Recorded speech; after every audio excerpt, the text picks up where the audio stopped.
afternoon, everyone on the East Coast, and good morning, everyone out in California on the West Coast. Welcome to our webinar, Innovations in Software Acquisition at the Department of Defense. I'm Michelle Johnson, Communications Manager at the Acquisition Research Program. I'm excited to have you here and excited to have our panelists here. Just a quick minute about how things will work. I've sent this out in the chat function there. We will have Q&A at the end of all presentations. Please use that Q&A interface to ask questions of our panelists.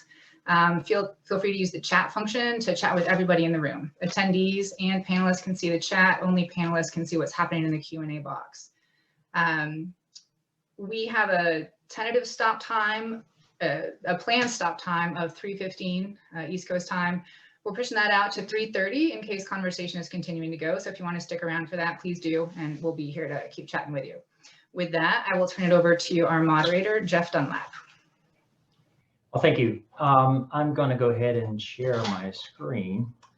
I'm Jeff Dunlap. I'm at the Naval Postgraduate School, Graduate School of Defense Management. I teach software acquisition and other programs. A little bit about me: 25 years active duty Navy. Spent a lot of time operating software systems, a lot of time procuring and developing acquisition systems, software systems in particular. So a pretty good breadth of knowledge on this. So I'm going to go ahead and get started. What my intent is, a few slides to sort of set the stage for the panel of why it's important that we change the way we do software acquisition and maybe take a look at the past. So I'm going to talk a little bit about the past of what we've done as far as software acquisition, and it sort of set the stage of where we're at today and how we're going to be moving forward. So, all right.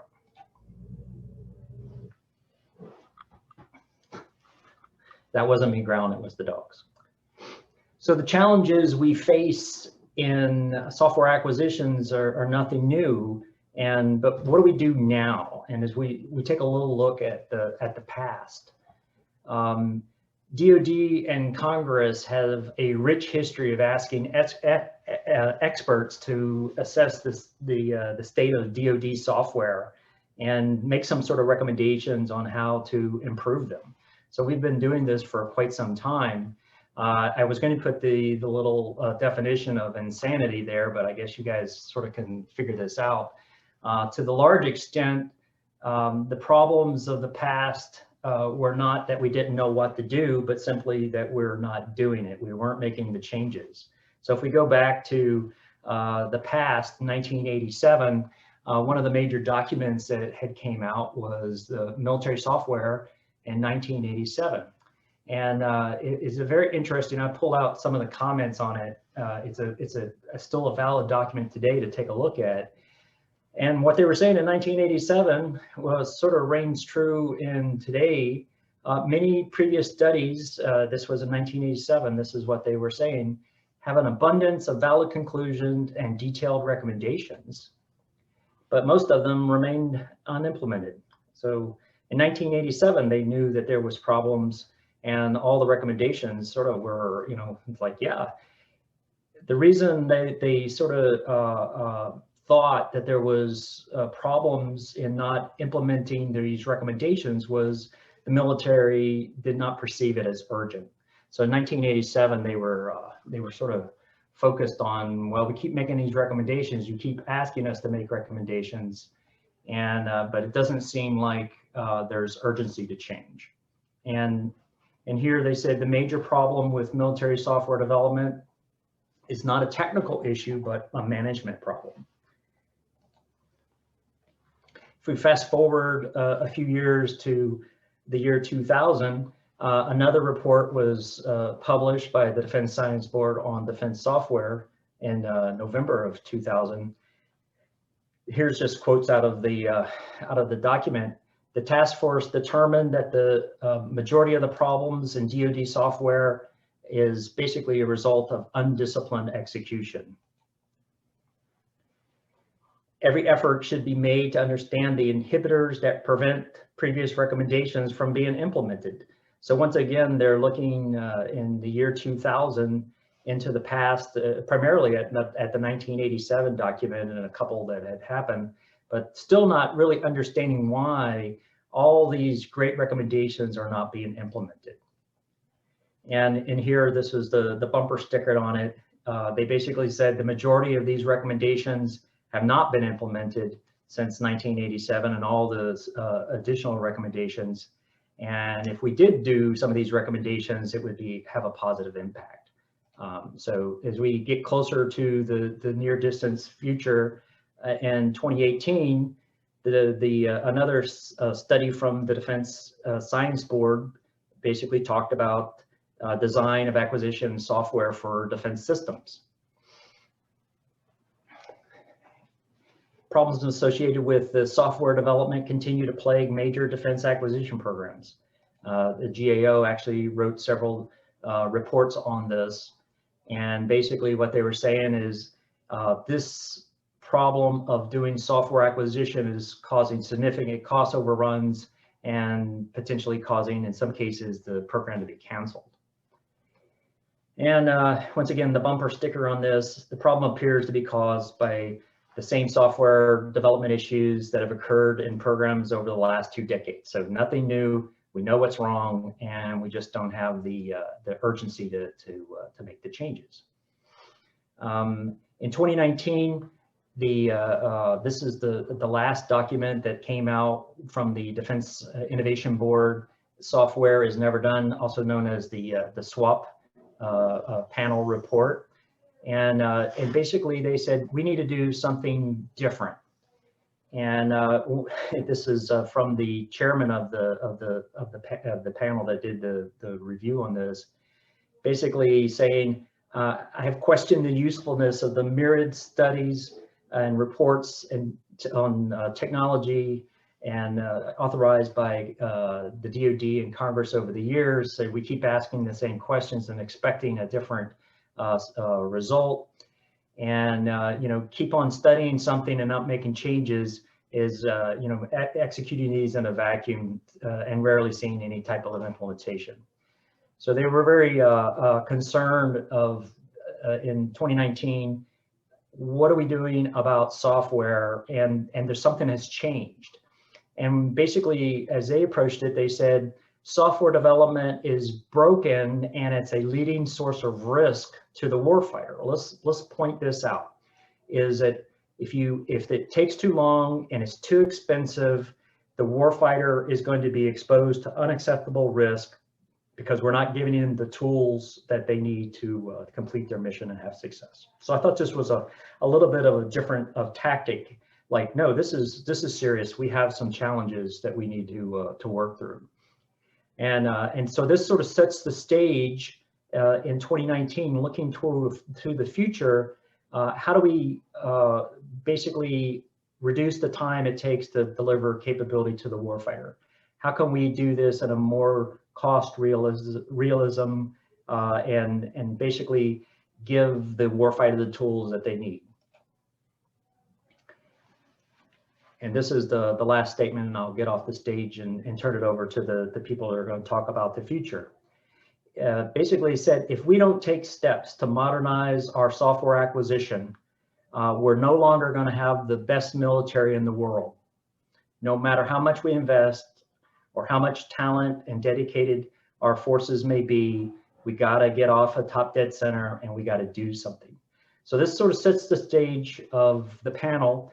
And the panel is going to talk about what are we doing today to try to take these great recommendations and actually implement them into the DoD and the Navy.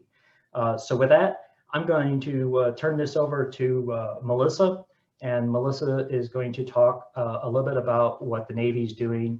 And with that, I will turn it over to you.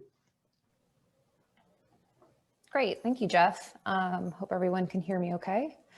I am Melissa Merker from the Office of the DAS and IWAR, that's Information Warfare and Enterprise Services.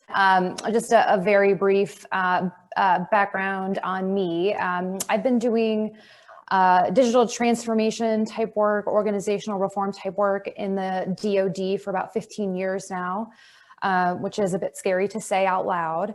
And I've been part of the Navy family now for about 2 years. I've spent most of my time either in various OSD offices or in the Fourth Estate. So this is a very fun and interesting foray now into the world of the services. It's a very different beast. Really enjoying it. It's kind of like learning a new language. So that's very interesting, and I'm having a really good time with it. You know, the challenges are the same, but they're also different. And so, you know, learning a lot and having a really good time. And, you know, there's a lot to do, a lot of issues and challenges to solve, and every day is different, which I really enjoy. Again, so I'm just going to provide a little bit of information about the office that I come from, because it sort of sets the stage about, I think, why we're able to really accelerate transformation throughout the naval enterprise. So next slide. As I mentioned, I'm from the Office of Information Warfare and Enterprise Services. And if you've sort of been around the Navy environment, you may have heard of the DASN C4I. So that is our former office. We did a bit of rebranding last year during some reorganization to sort of recognize the fact that information warfare really is the name of the game, and so is digital transformation. And so we're really focused on those items, right? Business ops, digital core service capabilities. What's really interesting about our office is that the DASN herself is dual-hatted as the chief technology officer of the Navy as well in the CIO's office. And so that gives us a really, a lot of opportunity to create change on both sides, right? It's very hard to just create long-lasting transformational change only in the acquisition world or only in the CIO space. You've kind of got to hit it from both sides, or hit it from more sides than just those two. And so we're finding that working in partnership, our staffs work in very close partnership on a very regular basis. We're constantly in meetings together. It helps in many respects because we're able to understand the technology sides of things, the acquisition sides of things, understand the personnel challenges, the process challenges. And it helps us to issue policies that are dual signed and create long lasting change. And so we think that this will really be the ticket that will help us to create the organizational change that will finally help us to move the dime. And so, you know, I'm glad that Jeff talked about some of those reports and things. You know, I was really lucky to have the privilege of working on the Defense Innovation Board study at OSD. And so you know, I put that quote at the bottom that, you know, software is everywhere in everything that we do. And I think that's true, and that will become even more true as we move into the future. Next slide. So these are just some of our priorities, and I think that a lot of you will find that these are probably many of your priorities as well, right? Again, digital core services, modernizing our networks, Office 365. You know, we found that becoming incredibly important this year as we all had to move very rapidly to working in a distributed environment where we were all suddenly at home. Cloud, you know, we should probably have all moved to cloud a little bit more rapidly than we did, but it's basically ubiquitous at this point. And so now it's about, well, how do we do it smarter, faster, cheaper?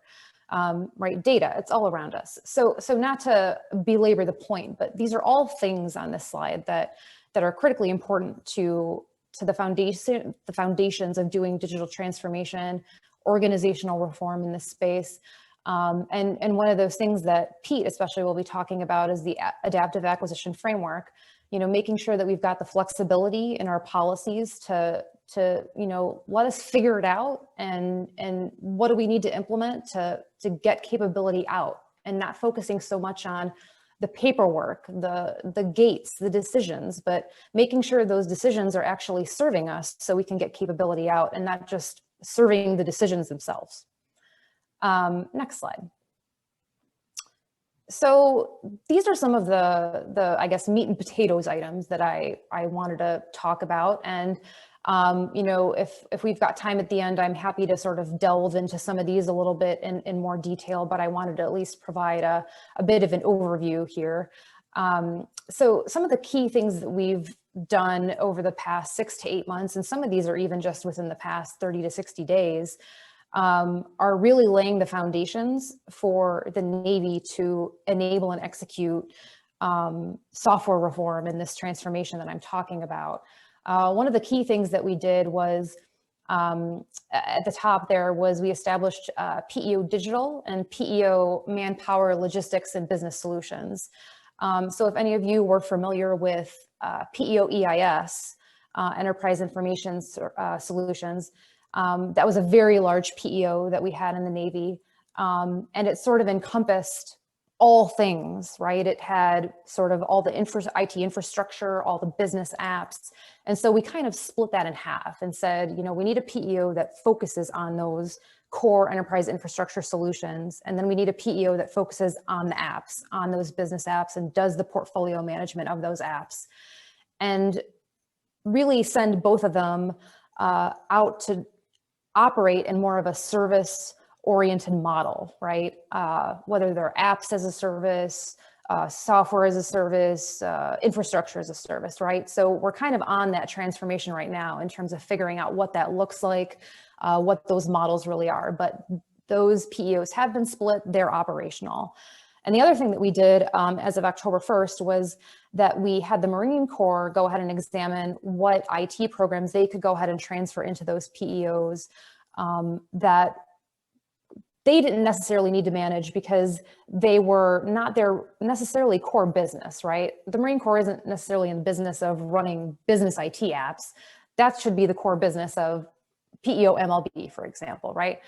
If we're going to operate as one naval enterprise. And so those are the things that we've sort of been going through on our side of the fence, trying to figure out how do we operate in a very smart, efficient, and effective way to provide those services, whether you're a sailor, a Marine, a civilian, whatever it may be, right? And trying to reduce duplication of those apps, not only from an operational standpoint, but from a cyber attack surface standpoint.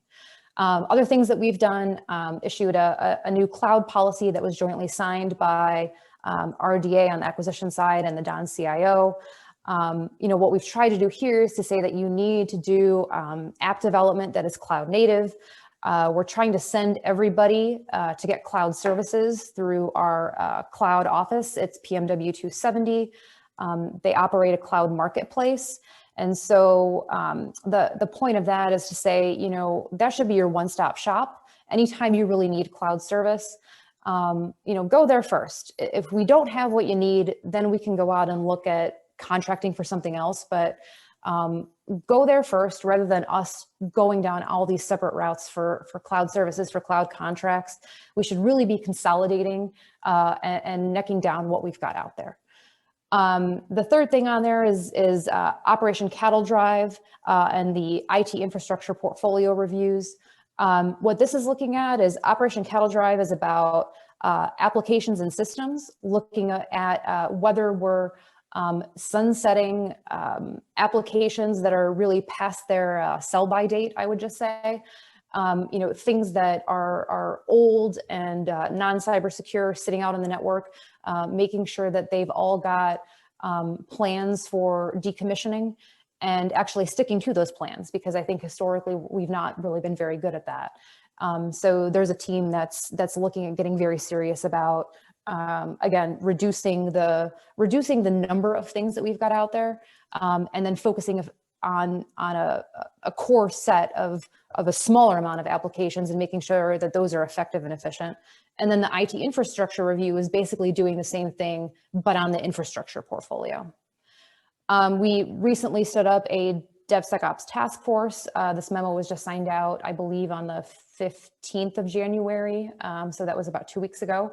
And this is a very quick 60-day effort where we are taking a look at sort of what's the landscape in both the Navy and Marine Corps on what we are doing in the DevOps environment from a technology standpoint, a policy standpoint, sort of change management, all of those things to figure out what could we be doing better.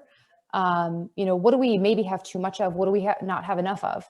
And then make recommendations back to a governance board to say, here's how we can sort of force multiply in certain areas. And here's maybe where we aren't being effective in certain areas. But we've got a really great dedicated team, taking a look at what are we doing, what are we not doing, what could we do more of. So that's really what that task force is doing. It's a great effort. I'm participating on it, and it's a lot of fun. And then Project Overmatch is an effort. I really wanted to mention this because a lot of this other stuff feels like it's really in the business and infrastructure space. This is in the warfighting space, and this is looking at the naval operational architecture for warfighting to make sure that everything is really connected when we're going to be in a warfighting posture, to make sure that our networks are able to support transfer of data, to get the information to the right place at the right time, to support decision making. And that's just being very broad. A lot of information when it comes to Overmatch is on the high side, but just to give a very broad overview. So there is transformation happening in all of these spaces. It's happening very rapidly. And, I think to the point that Jeff was making, there have been recommendations made for years and years and years. And it's to the point where we don't need any more recommendations. We basically understand what we need to do. The recommendations have to become very targeted, and we need to make change. And so now we're really starting to do that. The time is now, and really the risk is in not making change. I think people often say that it's very risky. Change is risk. Well, there's risk in doing this. Well, there's also risk in not doing anything. And so I think that's the balance that we're trying to find, right? So, so this is just sort of a selection of things. This is not everything. And I think I have one more slide. I'm sure I've already taken up more time than I was allotted. Oh, you're good, Melissa. Oh, okay. Thank you. So we're starting to implement the software acquisition pathway under DODI 5000.87. And Pete, who is the next speaker, is going to go into the details of what that really means and how it functions. But in terms of our use of it, we do have 5 programs that have so far transitioned within the past 30 days to this new pathway. All these programs are part of PEO C4I out in San Diego. And so we're at the point where, we don't obviously have enough information to understand what it means to transition from another acquisition pathway into the software acquisition pathway and sort of what the results are, but we're excited to see what that means for these programs. PEO C4I is doing a really great job in terms of, I think, leading the way on this. They're working through what type of additional templates and things that we may need, recognizing that we don't really want to layer on a bunch of additional requirements. I think the only other things that they're working on, in addition to what OSD has already created, is some ADM templates, which are decision memorandums, and some I think PowerPoint templates for when programs come up for decisions. But other than that, we're trying to run as lean as possible with these programs, and so we'll sort of see how things go, and then adjust fire as necessary as we do. And from a policy standpoint, we are working right now on our own SecNav instruction 5002. That's sort of our implementation of the DoD's 5000. And we'll be putting that into coordination soon. And so we're trying to, again, take a very lean approach to the way that we're writing and implementing the adaptive acquisition framework, not trying to layer a bunch of additional policy on top of what's already been produced. And our approach is really going to be, especially with some of these new policies that were just issued, will be to sort of, introduce some additional guardrails and then see where we wrote too much or not enough. And then, we'll issue some additional policy or guidance as we need to. So we don't want to overdo it right out of the gate is really the message there. And so, again, I'm happy to talk about anything in here, answer any questions about what I've provided. I know it's sort of a lot right at once, but again, the message is that we, as the Navy, we're doing a lot. And especially within, again, the past 6 months, I would say that that momentum has really, I think, taken hold. We've got leadership that really wants to create change, and I think people are finally all on board with doing that, which is really great to see. And so I think there's a lot of opportunity to really see change happen, which is very exciting. I just put some links in here for people to grab some of these memos, and of course a little cartoon, which is fun. So that's it from me for now. And so I'll turn it over to Pete to talk about the pathway. Thanks, Melissa. I will share my screen.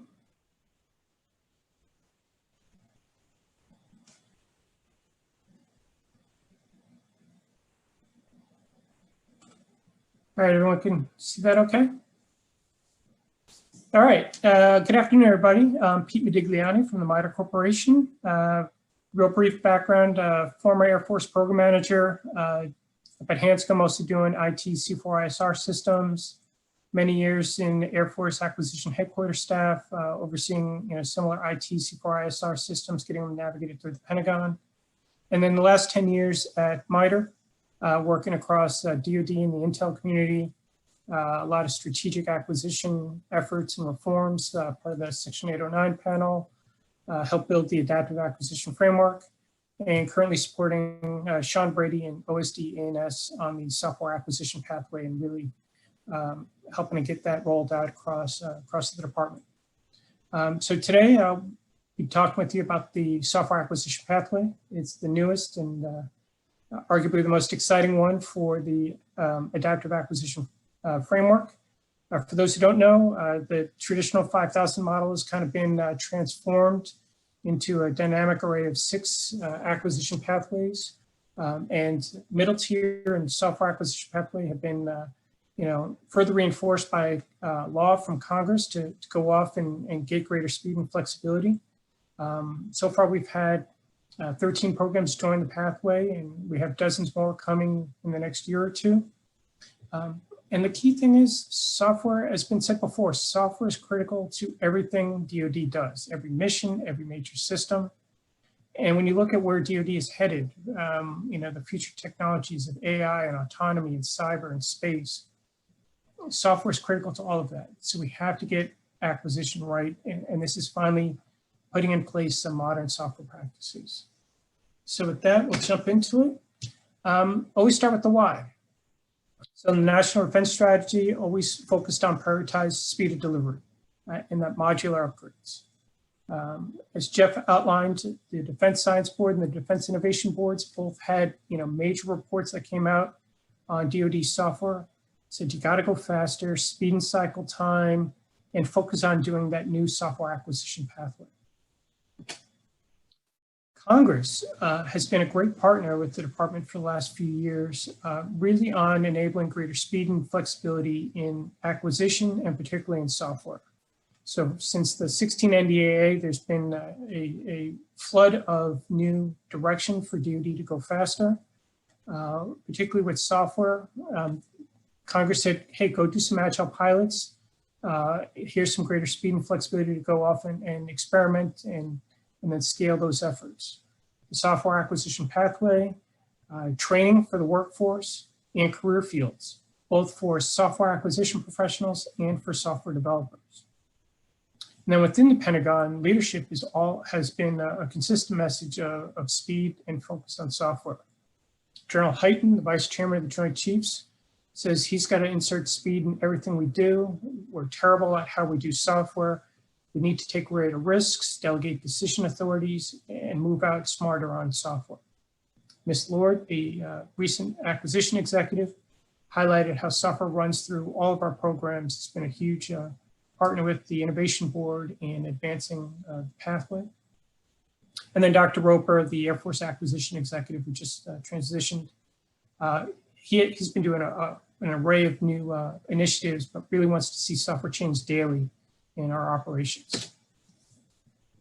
So Congress in the 20 NDAA Section 800, we were already in the process of developing the software acquisition pathway. Congress, reinforced it further and said, now it's law. Go forth and build a new software acquisition pathway for applications, think command and control systems, and embedded systems. So think software embedded in a major weapon system. And they gave us flexibility along the way. They said, no matter how big you are, you're not going to be treated as an MDAP. Now, there's still some regulatory things of if you get too big, certain people are going to want to look at some of your strategies or estimates. But for the most part, you're exempt from non-McCurdy and all the statutory MDAP requirements. You're exempt from JSIDs until the vice chairman, ANS, and SAEs agree on a new process, which they haven't yet. So there's still some debate and some consternation amongst joint staff and the services on getting some of the initial programs through, whether it's JSIDs or the new software requirements process, and we're working through those issues. Congress also said, streamline your requirements, budget, and acquisition process, the big A. That's been an issue across all of our programs, but particularly for software. And then the last piece of the law says deliver or demonstrate capability within 1 year of first obligating funds. So we'll unpack that, but the key is break from that 3 to 5 year increments and get capability delivered on a regular cadence. So the key elements as part of the new pathway, it's really focused on baking in modern software development practices, agile, DevSecOps, lean, human-centered design, actually getting the warfighter, the end users actively engaged throughout development. Leverage enterprise services and platforms. So all the software factories, let them build key parts of the stack so you're not reinventing the wheel. Rapid deliveries, partnered government industry teams, and then heavily leverage automated tools, particularly in testing, to get that capability out the door. And cybersecurity. So here's the overview of the pathway. I'll go through each of the 2 phases, but it's a much simpler model than the traditional 5,000 model. You got a planning and execution phase. And the diamonds at the top, you got 0 and 1. You're a little cute with the 1s and 0s for software, but there are no milestones. So it's up to the decision authority of you can have a review and get all the people in a room and talk through stuff, or you can just do it via a quick staff package or a memo. But the key is a lot of this is dynamic. The key is to get through the planning phase quickly, smartly, but then get to that development as quickly as possible and iterate. So it breaks from the mindset of I'm going to spend years putting all my strategies and plans together, making sure they're perfect, and then going off and executing against an established baseline. And it's more of get into development and iterate across requirements, across your designs, and a number of other elements. So jumping into the planning phase. So this is really where you start with a draft needs statement, a requirements document, and you further flesh that out. You say, all right, what do the users really need, and formalize a capability needs statement. And it's still a high level document, think like an ICD. There's also a requirement to have a user agreement. So this is a formal commitment between the operational commands and the acquisition community to say, I will provide end users to work with the developers and acquirers throughout development so that they can give you insights into the operational environment and immediate feedback on the interim developments so that we're ensure we're delivering high mission impactful capabilities. We really streamlined a lot of the program strategies. They're still going to be the core ones you would expect of any program, but the philosophy is streamline it, tailor it to the unique aspects of software. It doesn't have to be hundreds of pages of documents staffed through 50 different organizations across the Pentagon. If you want to group it all into one document, great, have at it. It probably is going to be a few. And the philosophy is you're going to iterate on these strategies throughout the life cycle. So it doesn't have to be perfect and locked down and never visited again. And then cost estimates. You got to have a cost estimate get started and transition to the execution phase. And that's obviously going to evolve the more you get into development. From a requirement standpoint, again, it's a different model than the traditional JSIDs of ICDs and CDDs. It's develop a draft CNS to get the program started, capability needs statement. At high level, I need a certain set of capabilities. You evolve it during the planning phase. You then lay out a roadmap to say, hey, for the next 3 to 5 years, here are the major features, the epics, the major capabilities we plan to roll out. Obviously, the further out you go, the less fidelity you're going to have, but the near-term stuff, you're going to have greater insight and focus. And then you decompose that into program backlogs, 1 to N rankings, where you break things up into time box releases. The users are actively driving and often owning these backlogs to say when to end, what's going to go in the next release. And it's much more dynamic to be responsive to changes in operations, threats, budgets, system performance, any bugs that come up. It just continually iterates on the backlog. So it's less of locking down requirements up front and much more of an iterative approach closely with the users. And this is how you evolve into the execution phase. So you build out those roadmaps and backlogs and continuously update them with all the key stakeholders.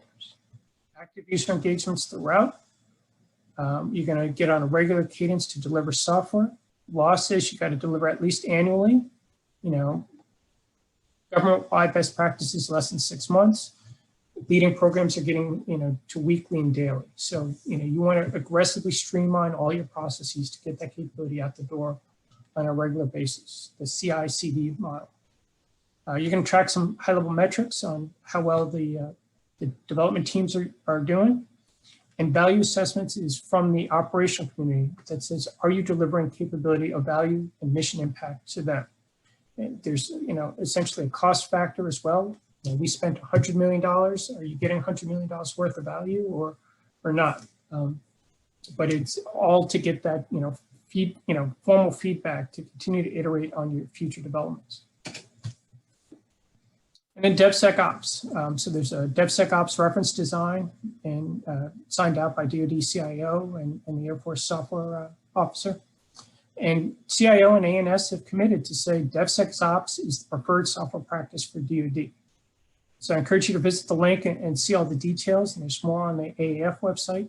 But it goes through some of these key elements, you know, these key pillars of the culture in the organization. So it's not just following a set of processes, but really baked into the culture. You know, continuous feedback, you know, user-driven design. You're going through processes. You're going to do things like test-driven development. You're going to drive to get that continuous authority to operate, which is hard to do in DoD, but we're continuing to tackle that, to achieve that for more and more programs. From a technology stack, you're leveraging all the, you know, software factories and the enterprise platforms and services. And then the governance, you know, more data-driven validation, you know, authorities and authorizations. So overall, the benefits, we really see a huge opportunity that this is a fundamentally different model than the old 5,000 approach. Heavily tailored for modern software development. No milestones, decisions are delegated down. So, you know, for most of the major programs, they got delegated down to the services. For most of the software programs, the SAEs already signed off memos that the PEOs are the default decision authority and could probably even delegate further in some cases. You're exempt from JSIDs, but we're still sorting out some of the requirements processes of what the new model is. Streamline reviews and heavily leveraging enterprise services. So this is baked in to provide that initial framework, and we're going to continuously improve it over the next few years, but put in that new framework for the modern software development practices. And if you haven't seen the AAF website hosted at DAU, there's an entire pathway built out on software, and it works through all the detailed policies, guidance, and resources available to you, continuously improving it. And there's links at the bottom. If you have feedback, if you have best practices, there's ways to contact the team, and we'll either bake it in or respond to any questions you may have. So with that, that's my time for this section. I'll hand it off to Nick, who's going to go into consumption-based and open up for questions later. Over to you, Nick. Thanks, Pete. Yeah, so let me just go over my background very briefly.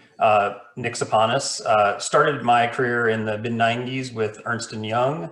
Was there for about 10 years before going to Gartner, and that was where I first got immersed in the government environment and consulting to DoD. And then about 10 years ago, I started my own company and been doing that ever since. We're a niche provider of acquisition support services, primarily to the DoD, but to other civilian agencies as well. In 2017, I had a very unique opportunity to participate in the Section 809 panel, which Pete mentioned. And so my presentation today is largely based on a recommendation that I wrote when I was supporting the Section 809 panel on buying consumption-based solutions. So without any further chit chat, I'm going to go ahead and get into my presentation. I did pre-record my presentation, unlike Melissa and Pete. So just give me about 10 seconds to get this video clip going, and I hope you enjoy it.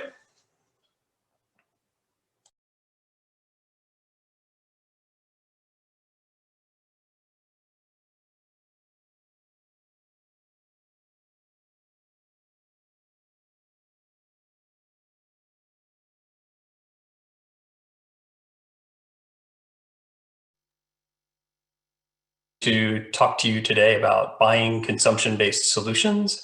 And I'm also going to provide a brief overview of some IT-related provisions that are in the fiscal 21 NDAA. So let's jump right in. What is a consumption-based solution? The definition that you see on the screen here is from the Section 809 panel Volume 3 report. You've probably heard a lot of different terms for this. Some people say buy the drink. Some people say pay as you go. I'm sure you've seen XaaS, sometimes variously referred to as anything as a service or everything as a service. So these are all terms that kind of mean the same thing in terms of consumption-based solutions, but we wanted to put forth a definition that was pretty comprehensive and spoke to all the different components of this type of approach. So I won't read the definition to you, but I want to point out a couple significant parts of it. The first one is provide a seamless capability.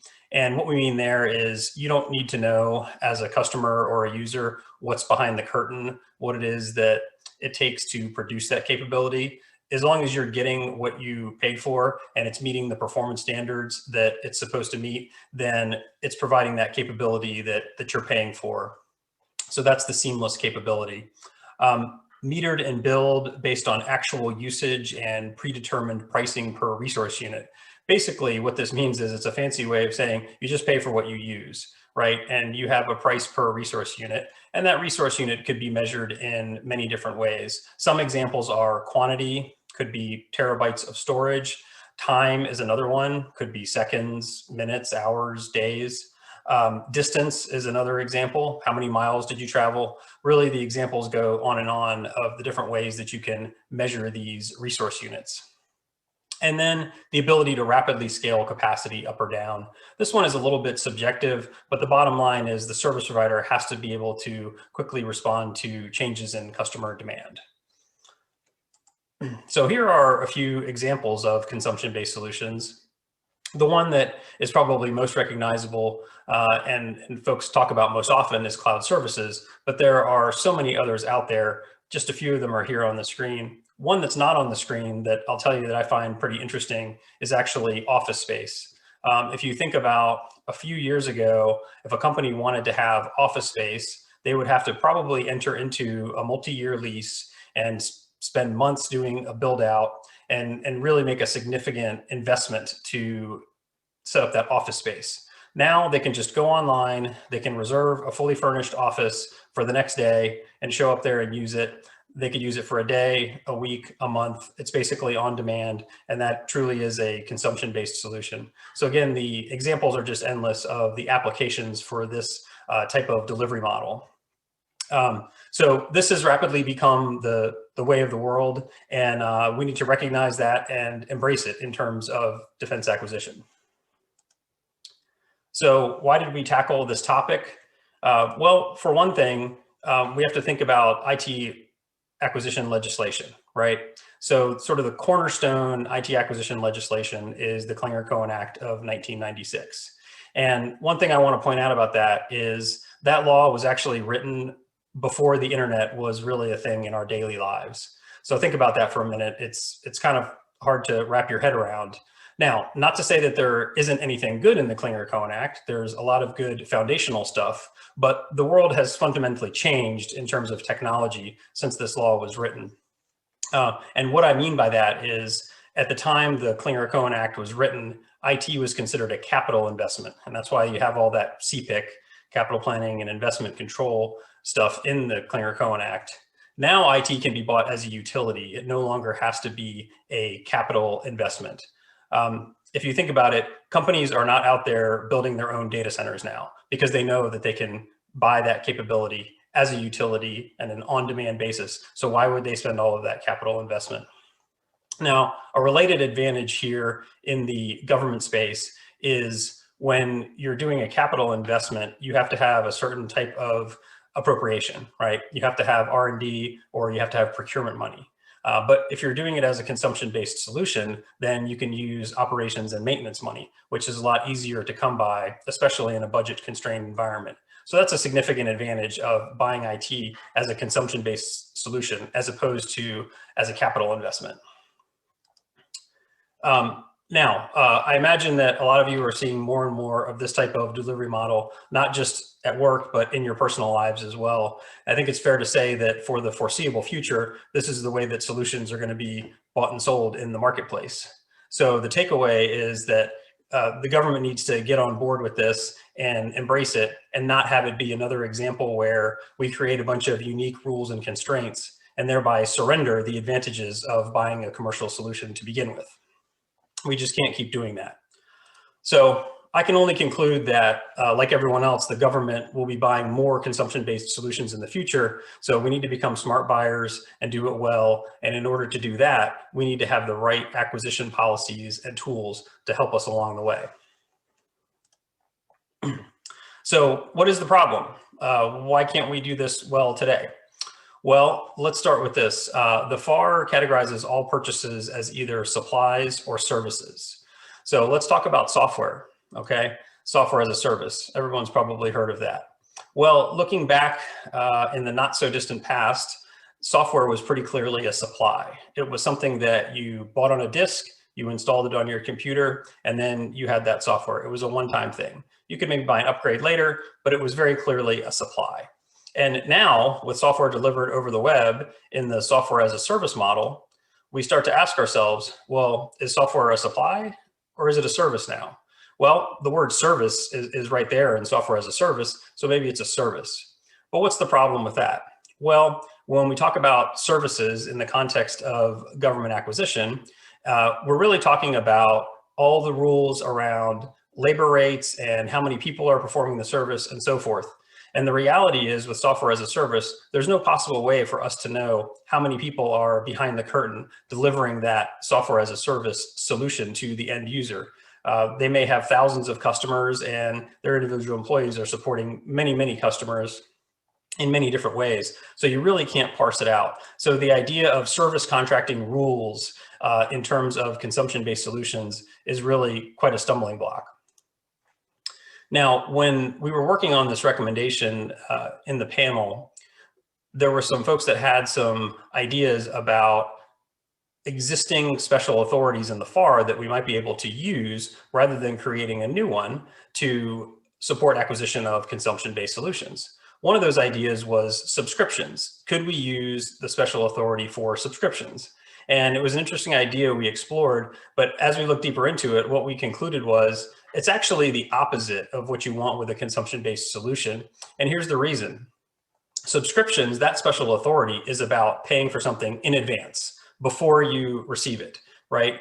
Consumption-based solutions, we can't possibly pay for in advance, at least we shouldn't, because we don't know how much to pay until we've actually consumed the service. Once we've consumed the service, then we know how much to pay. So subscriptions pay in advance, consumption-based solutions pay in arrears, kind of the opposite in that way.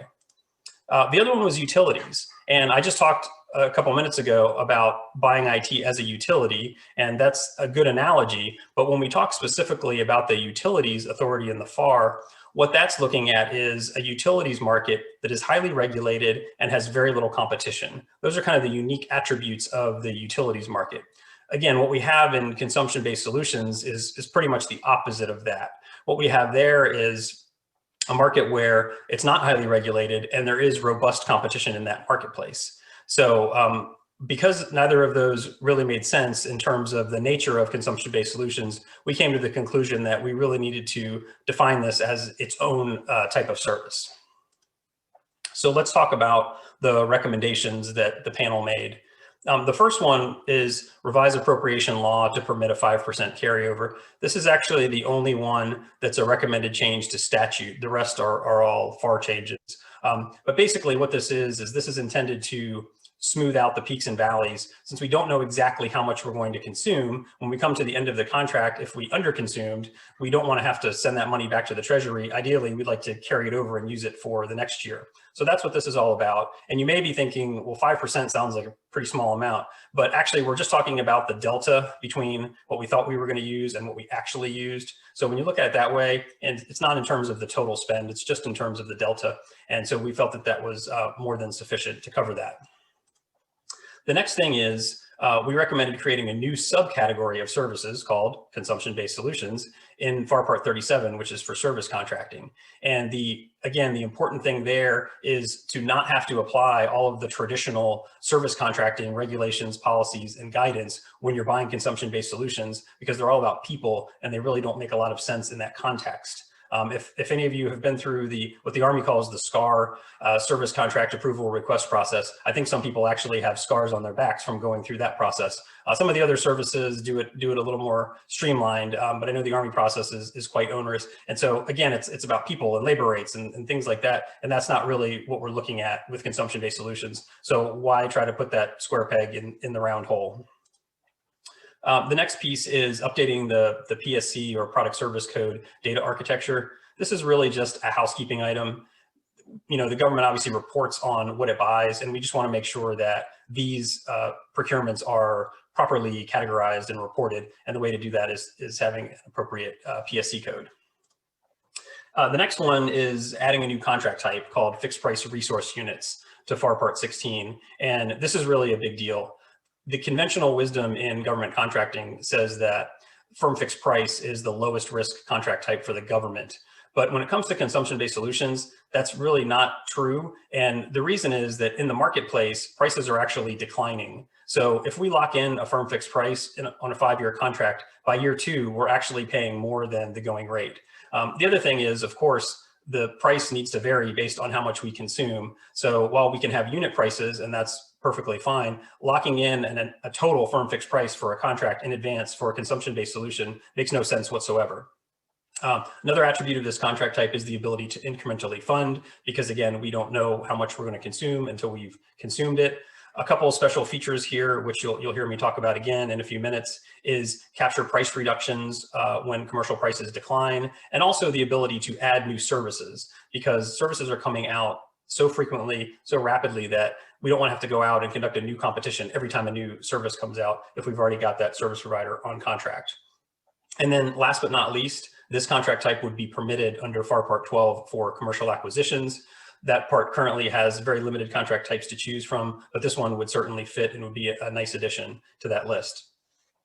And then also I want to point out that although we talk about IT and cloud services as a common example of consumption-based solutions, this recommendation is to put this in more broadly and have it apply to any consumption-based solution. It would not be limited to IT. So while we originally talked about making this recommendation in FAR Part 39, we ultimately ended up recommending it for Part 37 so that it could be as broad as possible.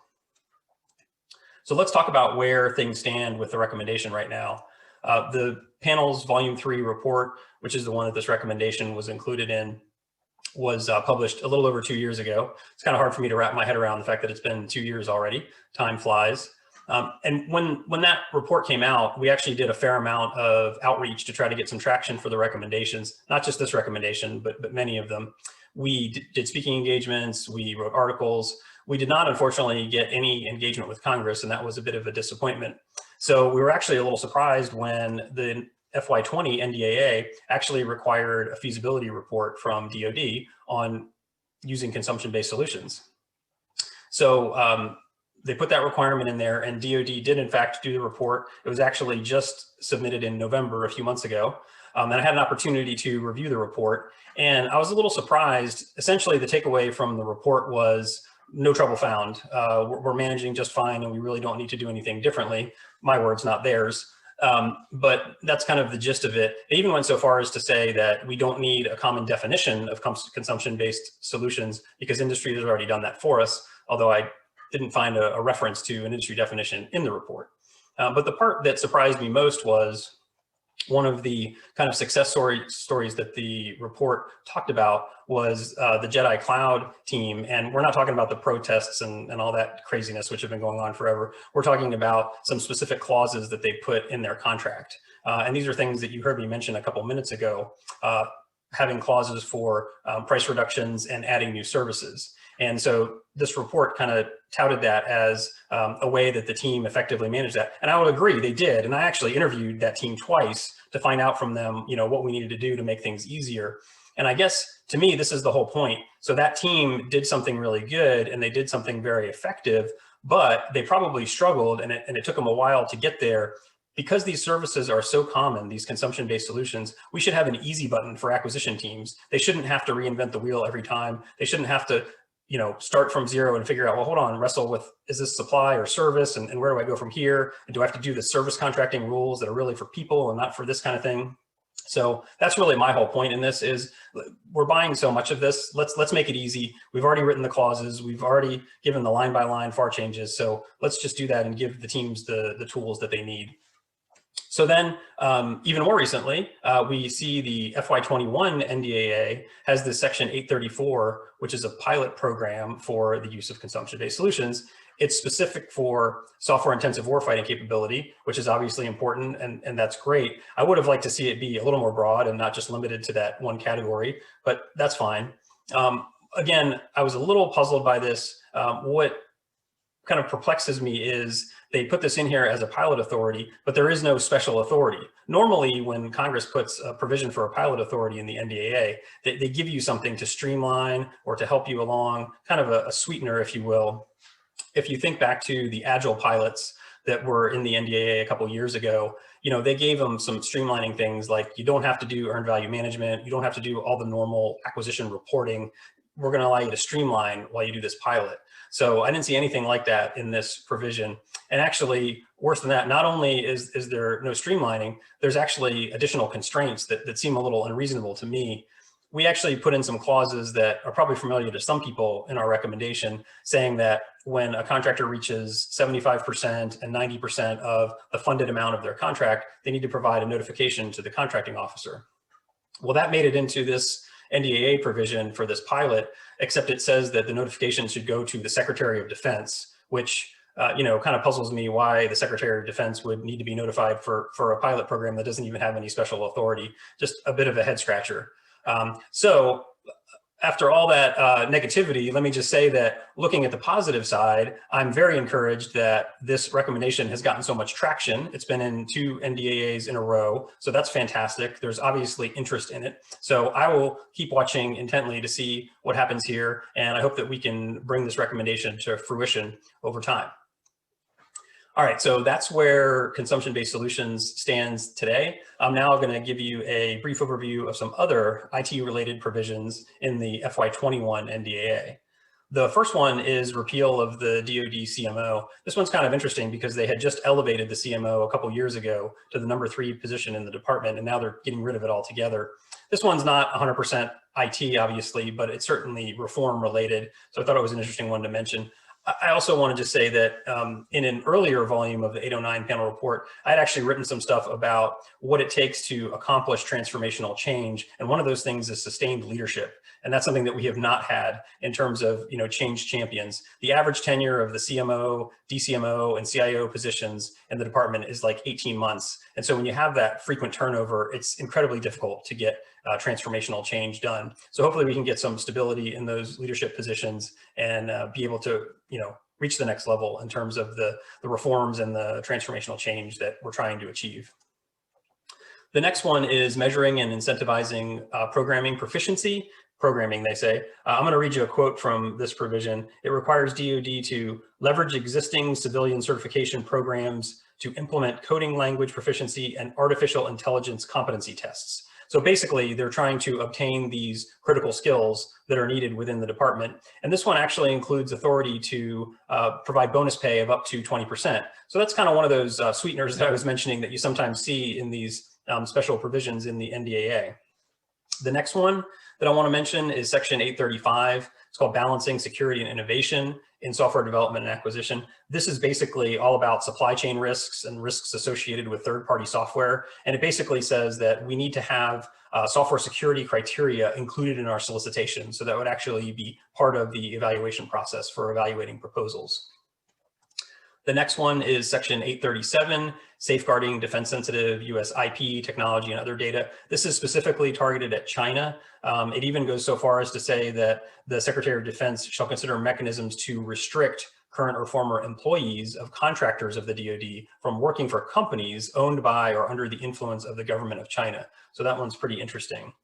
The next one, section 838, Comptroller General Report on Implementation of Software Acquisition Reforms. This one is basically a checkpoint on, Congress has put in these studies and reports and panels and things for several years now, and it looks like they just want a checkpoint on it. They specifically called out the Defense Innovation Board, the report that was called for in the FY18 NDAA, also the Defense Science Board Task Force report that was called for in the FY19 NDAA, and the list goes on. So this is going to be a pretty comprehensive status on where the department is at with those reforms. And then there are a whole bunch of cybersecurity related provisions, as you might imagine. This one, the one that I wanted to call out was just that it does create a new national cyber director position that would be the principal advisor to the White House on cybersecurity. So it would be interesting to see where that goes. All right, that was a little bit rapid fire. I apologize for going through those so quickly, but we had a lot of material to cover in not a lot of time. So I hope you got something out of it, and we'll look forward to the discussion coming up next.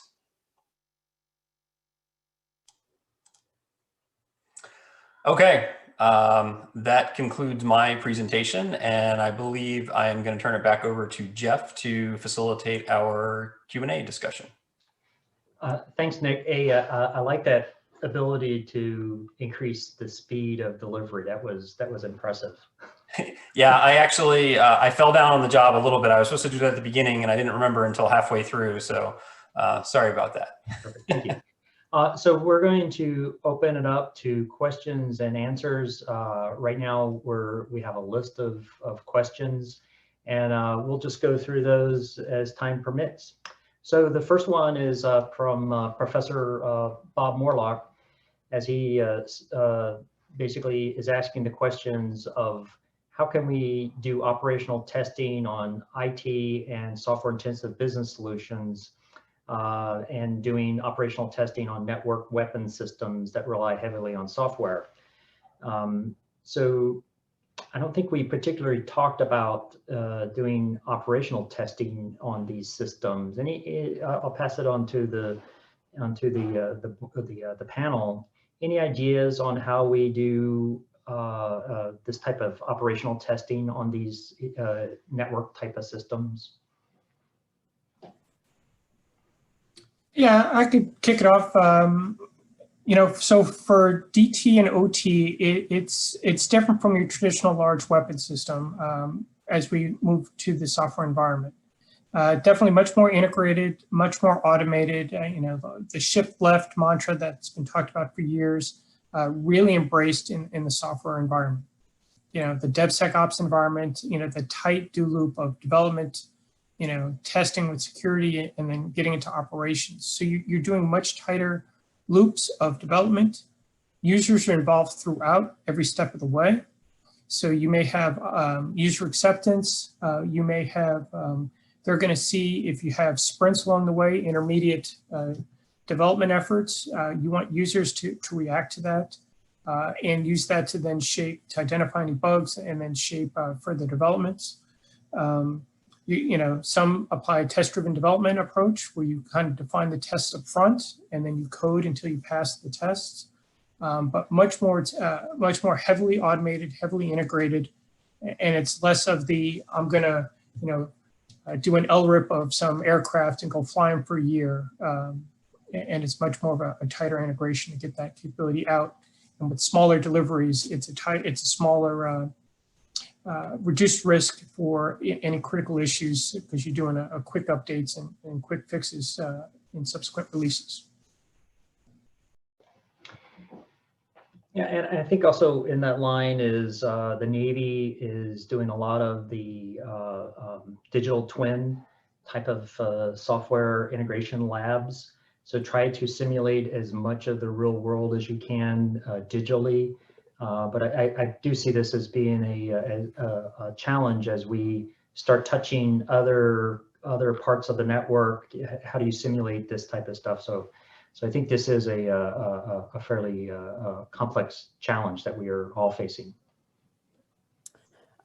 I think that's a good point, Jeff, and I do think that the utilization, as you just mentioned, I was going to bring that up, of things like digital twins are going to greatly help us reduce risk in this area. And I think that we have to realize that we absolutely have a very complex operational environment, but also realize that private industry has been figuring this stuff out for a very long time, and so I think that we need to absolutely look to them for risk reduction ideas. I mean, think to companies like SpaceX, who've been doing engineering of space capabilities, using a DevOps approach for many years. And so I know that people sort of like to say, well, that's industry and that's not us. But from a foundational standpoint, I mean, they're building capabilities that they're sending to space, right? And so we have to realize that,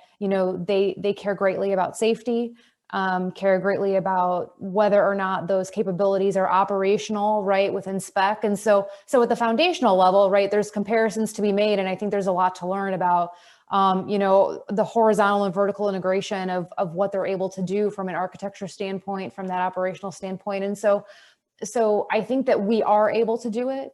It just may take us a bit longer, and we may never completely discount the fact that we need to do operational tests. And I think that that's okay. And we're not saying that may ever completely go away, but our ability to really combine the traditional DTOT events and to ship code that's already been tested will greatly reduce the need to do those big bang approach events, all the way, at point of need. And so it's all about sort of reducing the need to do that type of stuff. And right, so. Okay, good. The next question is related to how do we define software systems as we look at the adaptive acquisition framework? If a system has both hardware and software, how do we handle that? And I think in the 0.87 operations of the adaptive acquisition for software, it's addressed the embedded software system and how it should track with the hardware weapon system that is proceeding through. Pete, would you like to address a little bit of the software of embedded systems into hardware systems? How do we handle this if it has both a hardware path and a software path? Yeah, so the key tenets with the new adaptive acquisition framework is you can use two or more. You can tailor it as you see fit, given your decision authority approves it. As we're starting to roll out the pathway and seeing programs adopt it, we're still working through the challenges of, an MDAP system with embedded software. If the MDAP, if the hardware system's already fielded and you're just doing software upgrades, that's clean, and that's more of a do the software pathway and embrace the agile and DevSecOps. If you're still building, the core platform in parallel to the software pathway, it's all about, heavily tailoring. So for the software elements, how do you tailor and carve out, I'm going to do small frequent releases, embrace the agile and DevSecOps concepts, and then fold it in at the appropriate times into the hardware development. There's some nuances of, hey, you still got to, follow the parent weapon system strategies and APBs and other compliance areas. We're working through it, but the key of all of this is the decision authority, the program office have maximum flexibility to tailor to what makes sense for the program. And if you put together a sound strategy and get it approved, all the better. But we're still working through a bunch of the details, but that's the core of what embedded is intended to do, embrace the tenets of the Agile and DevSecOps, but then still fold into the weapon system. Okay. The next question that we have also talks about the adaptive acquisition framework. I think in particular the defense business system pathway, and then the software pathway, the .75 and the .8. So the question is, any recommendation on how to best reconcile both of these for, how do we use could we use the adaptive acquisition framework for software, the .87, and a business system, or vice versa? I think that's the question as far as the hybrid approach. And I think, Pete, you may want to address that one also. Yeah, I can kick it off. Melissa, by all means, jump in, and Scott's hiding on the chat here too. So yeah, excellent question. So the business system 5075 has been around for a few years. They have the BCAC cycle, business capability cycle. That's if you're heavily leveraging a COD solution, an ERP type solution, it's minimum development. It's more configuration to the DoD environment. But given the current nature, we've gotten a lot of questions of, well, I'm going to do some pure software development and want to embrace the agile mindset, and they see the flexibility and they're excited about the software acquisition pathway processes and want to adopt it. So we're working through playbooks of how do you embrace both. If there's a clear statute, 10 U.S.C. 2222, that outlines what the definition of a business system is, and if you follow that, the business system policies apply. But we're working through how to tailor that to do software development for business systems. And again, it's that happy tailoring, and so you're meeting the statutory requirements but getting the flexibility of the software pathway. Yeah, sorry, we have a helicopter coming by. So, the other thing I would say is that in the capability support phase of the process laid out in the 5000.75, that's sort of where we intended a lot of people to live, for lack of a better term. And so that's where you would kind of stay and do your continuous upgrades and sort of operate within that agile framework that's more clearly laid out, I think, in the software acquisition pathway. And so, if you've kind of gone through the entire process that's laid out in the BCAC, as we call it, and then you sort of end up in sustainment, even though you're never really in sustainment, I think that there's sort of room for you to say, well, I'm now just going to move into this more agile phase of life where, I'm always looking to make sure I'm cyber secure, that I've got the upgrades that I need for my user base, and to just sort of move into a new posture. The intent was always that our customers, our program managers, were going to be agile as much as they could and operate in that way. And so while that may not necessarily come across in the policy language, I think the intent is as much as you can and as much as, appropriate, and that you are able to sort of stay in that capability support phase and just continuously operate and upgrade. So, whether the COTS framework is right for you, or that, I'm doing custom development framework is right for you, you can make that choice, but it's sort of about operating in whatever the general philosophy is, right? I guess, and what you need to do on a day-to-day basis to get capability out and make sure it's secure and cost efficient and effective. Okay, good. The next question is for you, Melissa. It has to do with the project Overmatch, as this seemed to be very focused toward the naval operational architect. Question was, are we doing or planning on doing anything on a larger joint using maybe the Army exercise, participating in that? Yeah, so I certainly don't want to overstep my bounds on this one and say something that I shouldn't say, or that's incorrect. But yeah, it's my understanding that, that Overmatch is sort of our contribution or version of JADC2, the Joint All-Domain Command and Control effort, and similar to how the Army has theirs. Now I can't think of the name. It was in the chat. And Air Force has theirs. As to our level of participation with the other services, I don't know to the degree of how that functions and works. I would assume it does happen. I just can't give you details on that. But yeah. And from Tom Miller, he asked, any general lessons learned from legacy Acad programs that have transitioned to software acquisition pathways? I could take that one. Yeah, most of the software programs today are going to be existing. There's not a lot of new starts these days. So transitioning from the old Acad, the old 5000 model, most of them are going to transition. So when you make that, the software pathway is designed to essentially be the default model for software. But many programs are like, hey, I've already got my documents approved. I'm in development. They don't want to make the switch just from a administrivia perspective. But when there's a logical breakpoint, heavily, it's discussions with your decision authority of, what strategies, what documents need to be updated. Is there a logical breakpoint if you're at in development? Does it give you more flexibility with your requirements process? Do you have, does the current documentation reflect reality of what you're trying to do? And everything's heavily tailored, but it's really to give you much more flexibility and to bake in that agile and DevSecOps mentality.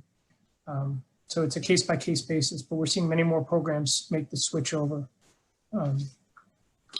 to take advantage of it. Yeah, and I think, Melissa, you had mentioned that PEO C4I was doing some of this as in your brief. Could you talk a little bit about that transition from MTC2, DSIGs, Increment 2, those type of programs?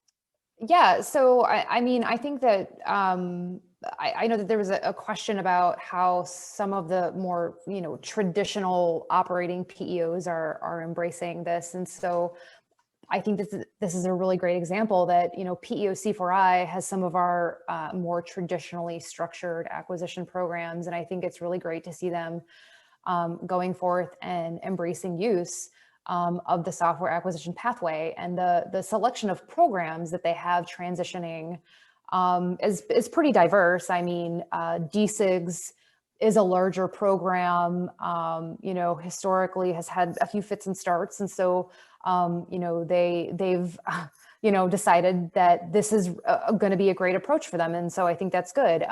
Something like MTC is another interesting case because they're actually part of our new software appropriation pilot, which I didn't necessarily talk about, but this is an effort that we've been working all the services together with OSD on about whether or not a single color of money is what we need for operating software efforts, and so they're part of that.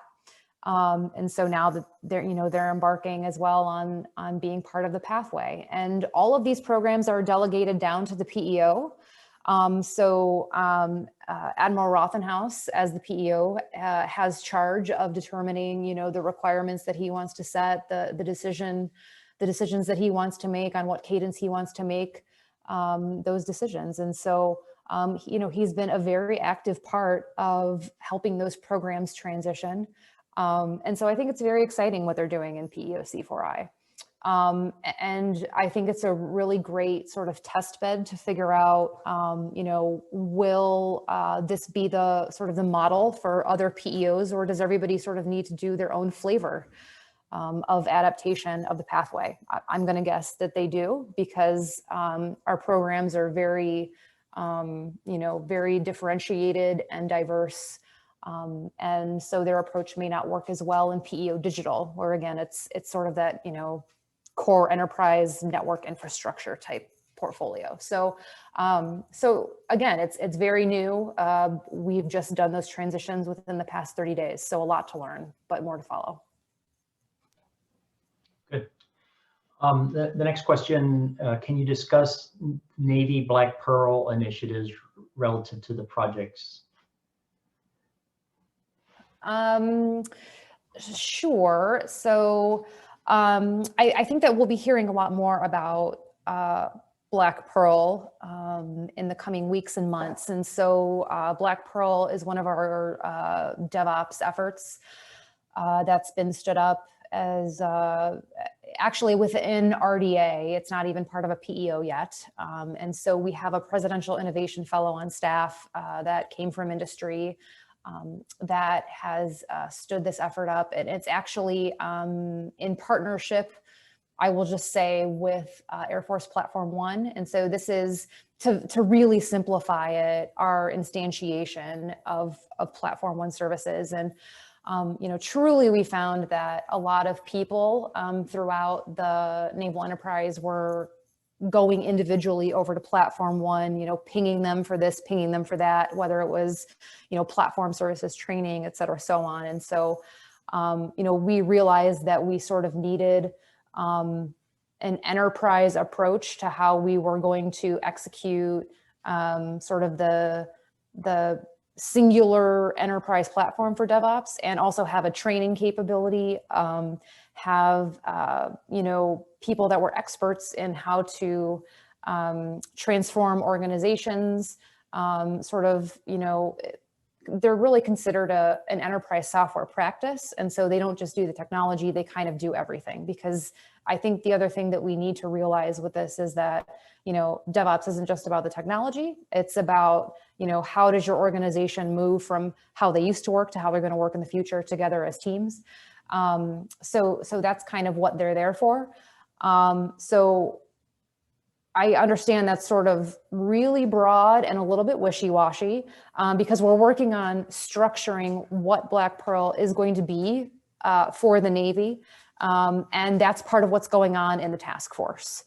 We're looking at that. We're looking at all of the other DevOps efforts and initiatives in the Navy. And then we'll hopefully make all of those visible through the digital marketplace that I mentioned. That's where all of our cloud efforts are. And so we'll hopefully make all of those things visible and available to everyone through that same venue. So again, a lot more to follow on Black Pearl, but it's a very exciting effort, I think, for us. And we've been working closely with the Air Force on that, which is nice. No need to reinvent the wheel, right? So. Good. The next question is the concept of firm fixed price resource type contract. It seems to hinge on using purely commercial services and IP. And I think that's over, Nick, you had mentioned something about this. Could you discuss the status of that? Sure.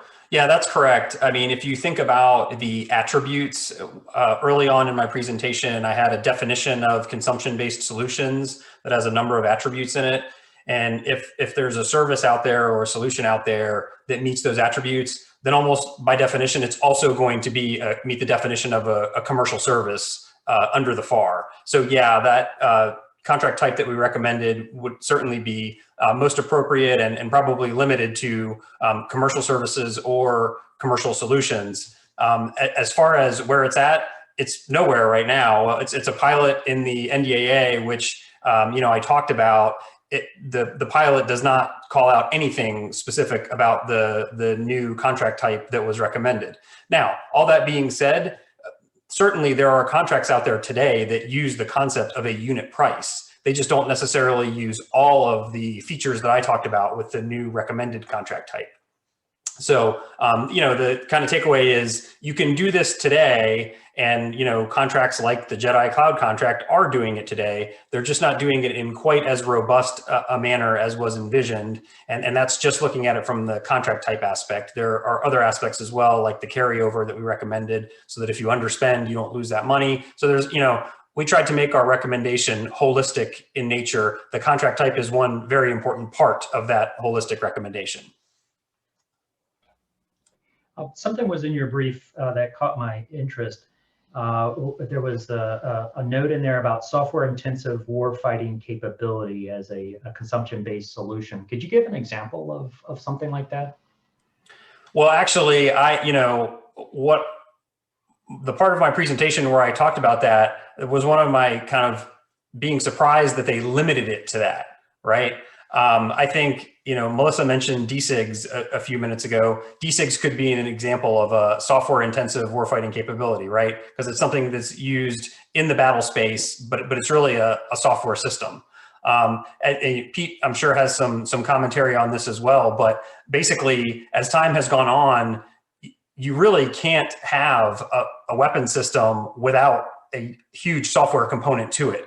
There's been studies on the amount of software and the cost of software that's in the F-35, for example, compared to the hardware. And I think it's approaching 50% of the cost is in the software development and all of those systems. So that's kind of my perspective on that. Pete may have some additional commentary to offer. Yeah, I think you hit it on the head. And going forward, when you look at incremental versus exponential growth, for where we need to take capabilities going in the future, the software element is really going to, where you can, ride on Moore's law of getting that exponential growth and impact for mission performance. That's going to be key. Yeah, I think Nick hit it. Yeah, I think we have time for one more question and answer here. The last thing Ron Cole was talking about back in the bad old days, we used to do software development and then we did software maintenance. We passed it to someone else. And now as we look at modern software acquisition to where software is immortal and is never done, how do we, what type of processes do we have to employ to the developer is engaged and a maintainer is engaged, or does it look like something else? And I'll just open it up to the panel. How do we maintain software if it's immortal? I'll give the schoolhouse answer. It depends. No, it's definitely a different paradigm. As the Defense Innovation Board and everyone says, software is never done. So as you have bug fixes, as you have cyber issues, that gets put on the backlog and worked by the development teams. At some point, you can have some programs that say, hey, we're not gonna add any quote new capability and we're gonna hand it off. It could be a depot, it could be a contract support, and they sustain it. But for the most part, most of these systems have been going for a long time, and it's a continuous improvement, even if it's at a low end, and you will still have a development team, whether it's organic or a contractor, continue to upgrade. But this is where your product support strategy needs to be thought through at the start and then evolve over time. But you have to think through these elements, so it can't just be I've got 3 people in a garage coding it, and then we won't think about how it's going to be maintained down the road. You got to think through these elements up front. Okay. I think we're out of time. I really appreciate the panel for the great presentations that they gave and the discussion and the questions that people asked the panel. So I think it was definitely worth our time to take a look at this and talk about it as it's happening, which is a great thing compared to the last 30 years of knowing what's wrong and not being able to do anything about it. With that, I will pass it back to Michelle. Okay, I agree. Awesome conversation and great, robust chatting. I just want to let everyone know there is a recording of this and that'll be available. We'll send it out to you in the next week. And feel free to reach out to us if you have any follow-up questions about the event. Thanks for joining us, and we'll sign off.